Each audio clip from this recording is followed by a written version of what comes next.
Want to have control over your life, you need to have control over your mind. I'm actually pretty excited for this video, so I want to talk about what is the ego, how does it work, what is all the stuff that's going on with us, and then how do we let go of that. The cool part about controlling your mind is that the thing is that there's like the subconscious mind and the conscious mind that are controlling your life, and then there's also manifestation. But the main topic of this video is going to be the ego, how it controls our life, and how to detach from those beliefs of ourselves so that we can take back the driver's seat of our life, basically.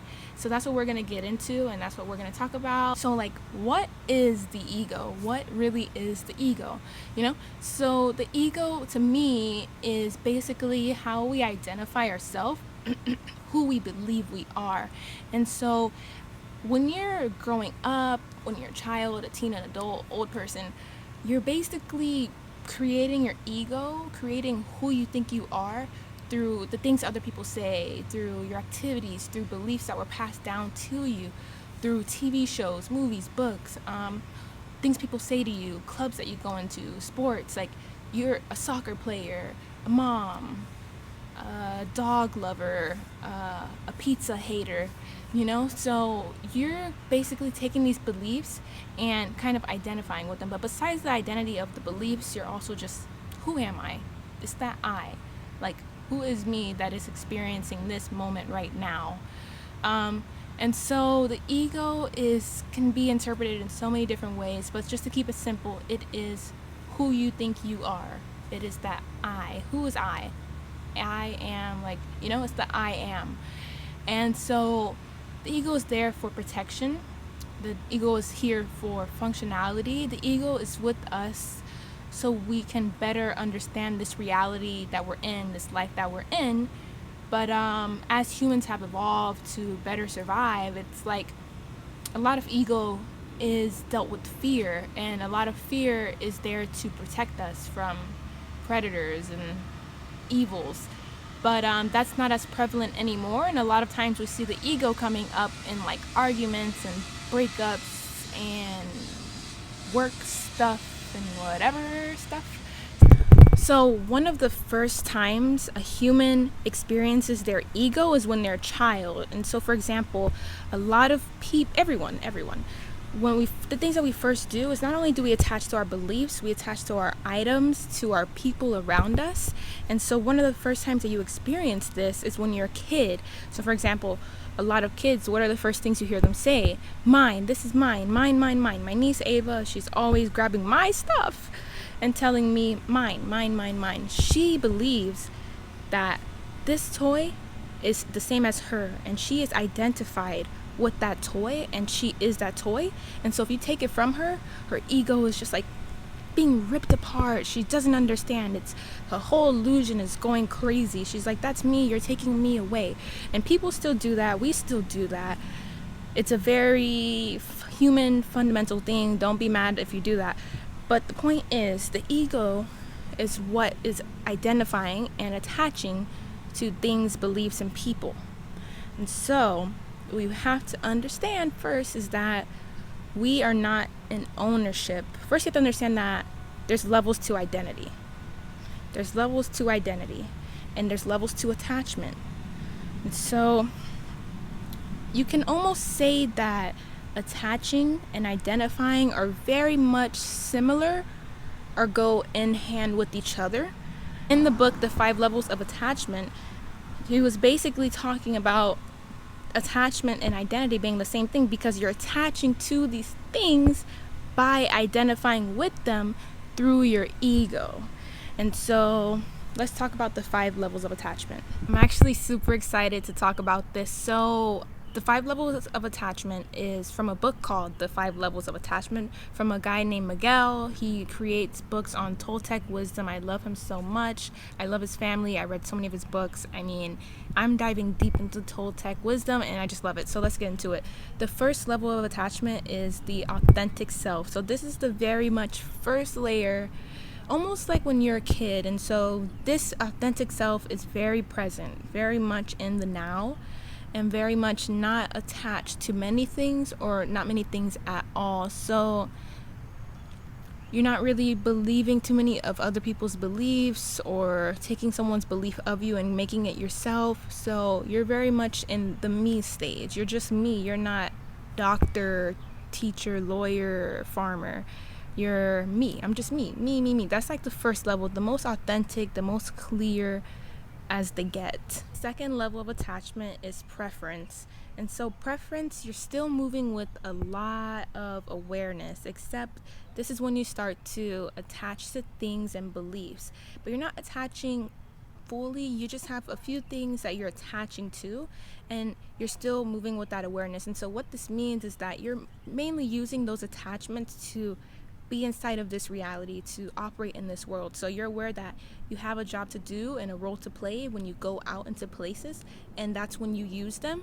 But it's not really embedded inside of your soul, but you very much use these masks as tools, these attachments and beliefs, to work throughout your experience of life. Level 3 of attachment is identity. You're identifying with the things around you. You are starting to give yourself a name, starting to name things, starting to describe things and label them. But then you're starting to describe and label yourself. I am this, I do that, and because I am this, I do that, and because I do this, I am that. And so this is when you start to enter the illusion of the world. This is when you start to say, I have a role to play. This is when you say, my name is Kayla. I am this many years old, so I'm going to do this because of that. And so this is when you start to really identify with the things you do and beliefs you were brought up with. By the way, if you haven't subscribed yet, please subscribe. I make videos like this all the time, and I'm gonna be making them once a week. But level 4 of attachment is internalization. So this is when you've taken the roles and things that you do, you labeled them, and you internalize them, and then you say, because I am this, I have to do this. This is when you say you won't accept yourself unless you stick to that identity that you're used to having. And so let's say that you're a woman and you've been told women can only do a certain amount of things, certain things that you can do. You can't do things that guys do. Or maybe you're this age, you can't do things that people at this age do anymore. You can't do what kids do anymore because you're this age, because you're a woman, whatever, right? So that's when you internalize it and you say, oh man, I'm a girl, I can't climb a tree. I'm a girl, I can't play football. I'm a girl, I can't play in the dirt. This is when you start to say, this is when you start to put rules on yourself because of this identity that you created and labeled yourself as. And so you're not accepting yourself unless you stick to your own parameters. That's when you internalize it. Not only are you using this internalization to accept yourself, you're using it to reject yourself and others.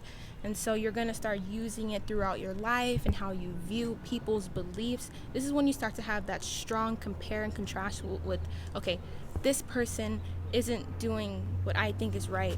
I'm not going to be their friend. They're not a vegan like me. They're working a 9 to 5. Things that people strongly attach to and then internalize it to operate really deeply in their life. And so that's the 4th one. 5th level of attachment is called fantasism. This is when you 100% are deep in your beliefs and your identity and your attachments, and you're not open at all to another person's views. You're not open at all to hearing what someone else has to say that's opposing your narrative, your beliefs, to the point that you're getting angry, you can get aggressive, you don't even want to hear it. 100% you have no wanting to hear it. And you're so attached to this. I'll use an example from the book. Very common example, football games. People go and watch football games. They think that they're a part of the team. They wear the jersey. Some people wear it to support. Some people say it's my team, for example. Some people have a strong belief in the team. Everything in their house is with the team's name, the flag, the colors, everything that they do when they show up to a party, their kids have to wear it. They have to have it on their car. They're always shouting it. They watch every game and they're talking about it, which is fine. But the problem of this comes when let's say there's a game and your team loses. So a good example of fantasism is when your team loses or your belief gets destroyed or opposed, or someone's not agreeing with it, and your days ruined, your months ruined. Some people commit suicide when they have a fantasism level of attachment to something and it doesn't go their way. They're in love, they think they own this woman, she leaves, they kill themselves. This is when you're deeply attached to the point where I am the soccer team, I am the football team, I am the woman I love. That is fantasism, when you cannot even stand to live anymore or hear anymore of something that isn't in line with what you believe and want. Okay? So now I'm going to talk about, identity and attachment, those are the levels. How do we go to the lower levels? And how do we use this to detach ourselves and recreate and rewrite our life? Now we're at a place where we're like, okay, we know what the ego is. We know the different levels of attachment that our ego can use and identify with. And so now it's like, okay, how do we detach and how do we basically get rid of that ego? And for me, it's just a lifelong process full of reminders, reminding myself lessons to learn, lessons that I unlearn and have to relearn and remember and go back to. So don't think of this as just like something that's set and done. You want to put this into almost a practice, something to be mindful of, something to remind yourself with when you're at a point where your ego's at its highest intensity, and just like you're at those times where you forget every lesson that you learned and you're just at like pure fear, pure anger, sadness, any emotion. This is one of those things that might pop into your head, and then you go, oh wait, this is just a belief. Oh wait, I'm just identifying. And it gets easier as it goes. Sometimes it's hard, but let's just talk about how I have been trying to go about just detaching from my beliefs and my identities. The thing that has helped me is to realize that the biggest illusion is control. Thinking that we can control outcomes, thinking that we can control life and situations. The only thing that's constant is change, and change is constantly happening. Not that you can't control anything in your life. You can influence things in your life. You can plan things out. You can manifest.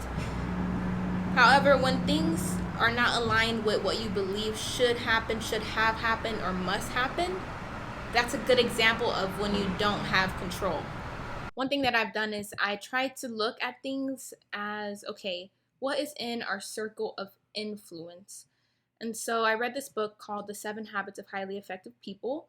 That's where I got this from. And so everything is either inside of your circle of influence or outside, meaning things you can influence and change or kind of control, or things that are just outside of it that you can't. For example, like traffic, the weather, things like that are outside of your circle of influence. So it's time for you to just make a list of things in your life, in your relationships, in your jobs, hobbies, things like that, and label what part of your day when you're doing these things are in your circle of influence and outside of it. And the only things that you can control are the things that you should be focused on influencing or altering or giving your energy to. The best way for me to explain this on how to detach from identities and beliefs is to only just give an experience from my life and how I learned it. And so basically the example I'm going to give is a relationship that I had. And so in this relationship, people tend to identify with their partner. They start to say the words we, they start to say, this is my man, this is my woman, signifying to your brain that you own this or you're in control of this. And so these little things in a relationship you can look at and notice where you have control and when you don't. And so basically what you're gonna want to notice, let me see.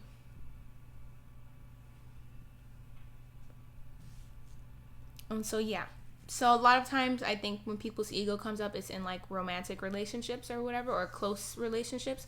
So you're going to want to maybe write down when you're journaling, when in your relationship is this egotistical? When in your relationship is it more opinionated? When in this relationship is there things going on that isn't really too much factual, but more from just your point of view, and when is it involving the ego? When is it involving your identity? Like, I'm this person's girlfriend, I'm this person's best friend. So when are you including a identity of yourself that you're attaching to inside of these relationships or jobs or whatever it is, and realize, is this really what I am? Is this really who I am? Is this what I really need to be? Who am I? So a lot of it goes back to the who I am and what I am.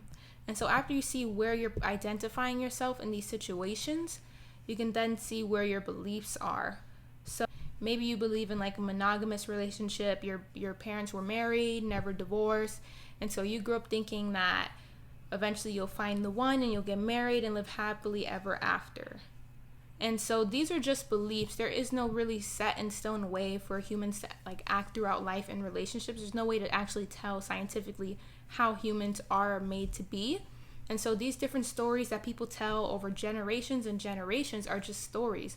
And they're just lifestyles that were created through beliefs and stories and then transferred on from generations and to kids and grandkids and great grandkids. And then in different countries they did something different, and then they switched to different lands and then shared their ideas and fought to keep their religions. And so a lot of these things of thinking we need to be with someone or be somewhere or have a certain job is through our attachment to a belief that we receive from our environment. And so once you realize that, it'll be easier for you to let that go. I used to be this like really hardcore Christian girl. I didn't have sex all my life. And I thought that I was like gonna wait until I was married, and I thought everybody was crazy for having sex. I thought it was weird. There's a lot of things that I didn't do, and now my beliefs are a lot different. You could almost say they are 360. So what it comes down to is realizing where you're placing your ego, realizing what beliefs you have that are just beliefs, and then slowly looking at other people's egos and beliefs so you can see that, okay, well, these are just as real as emotions. And so meaning that they're ethereal, you can't see them, they're just little energies that come by, you know.